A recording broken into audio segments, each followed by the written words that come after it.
आता तुम्हीच मला सांगा, पाण्यात खड्डा आहे का खड्ड्यात पाणी आहे? हे मात्र मला तर काही कळतच नव्हतं. आता पाऊस जितका सुंदर दिसतो, तितकाच तो कधी-कधी आपली इतकी परीक्षा घेतो ना.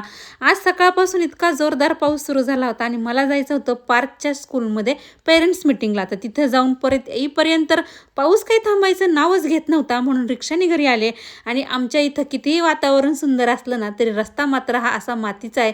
त्यामुळे पाण्यात खड्डा आहे की खड्ड्यात पाणी आहे, हे मला तर काही कळतच नव्हतं. आणि या चिखलामध्ये इतके पाय रोवून बसत होते ना, की मला तर वाटलं मी काय आज नीट घरी जात नाही बघा.